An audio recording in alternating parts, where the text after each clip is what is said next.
Welcome back. South African consumers were granted a credit amnesty 10 days ago, but it's been reported that widespread confusion reigns. According to credit bureau TransUnion, its call centre has received an inordinate number of calls from confused South Africans. Well, let's clarify some of the issues. To discuss, we're joined by the CEO of TransUnion, Geoff Miller. Great to have you with us, Geoff. Thank you. What calls are you receiving? What are people saying? There's two main issues, or a couple of questions that they're really looking to have answered. One is, how do they apply for amnesty? And the short and sweet answer is they don't have to apply. The law mandates that we automatically remove the information. So there's no need for us to call us to ensure that it's taken place. We have already taken those measures. The second one is there's a misunderstanding of actually what information has been removed.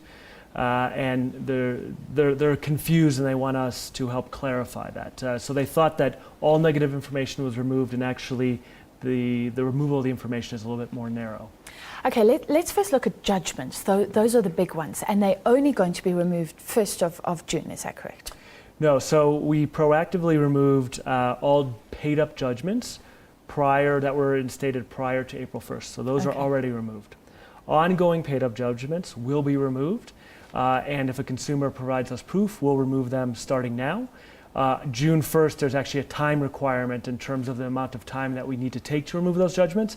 But as of, from now until June 1st, we will still remove those judgments. It's just a matter of the time that it takes us to process So it's those. a very good time to go and pay up and get those judgments removed. Absolutely. Who is the onus to go and say that this judgment has been paid up? So the credit grantors will provide us that information proactively, but it may not be as fast as perhaps the consumer would like. So the consumer has the absolute right to come to us with proof of the paid up judgment that they've gotten from the credit grantor or through other means. We'll evaluate that is in fact authentic and true, and if it is so, then within 7 days we will remove that from our system. If you've paid up a judgment, yes. can you be quite calm about it, or should you actively check that is reflected as paid up and has been removed? So if the consumer approaches us and says we'd like the judgment removed, we go through a specific dispute process where we review that.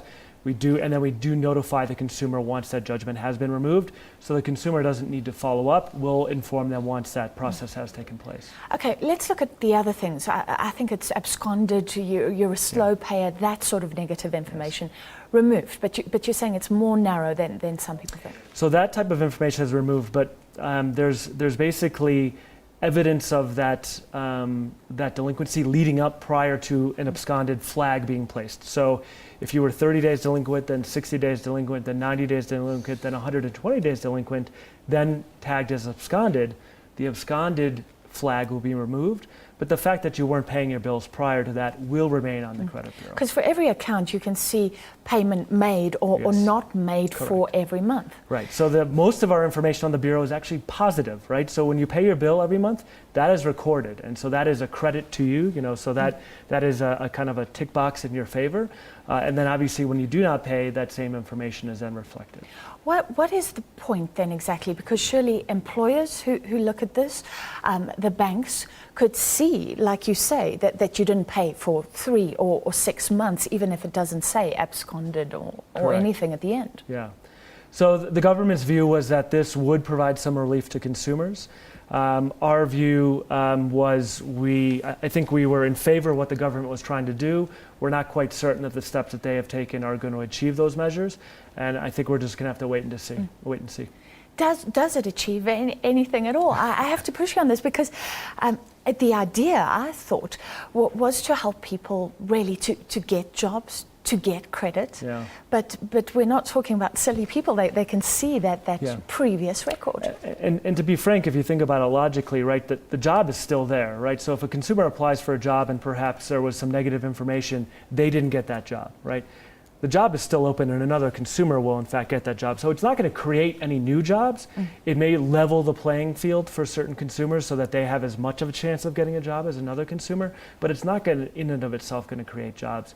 Lenders, some lenders are actually taking steps to tighten credit policy, so actually making credit less available because they feel that there's less information now available on the consumer.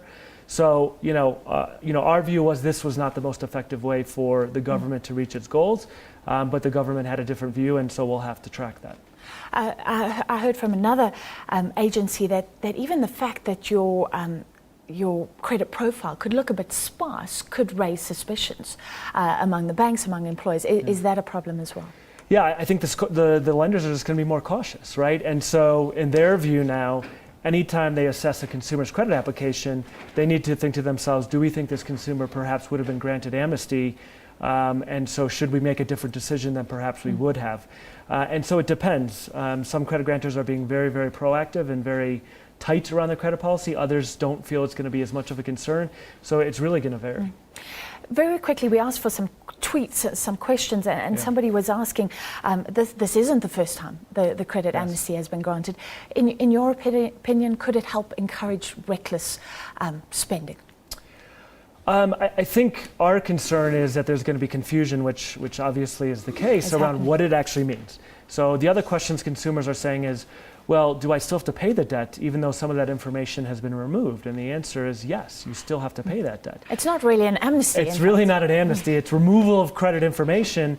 The debt and the obligations surrounding that debt still apply.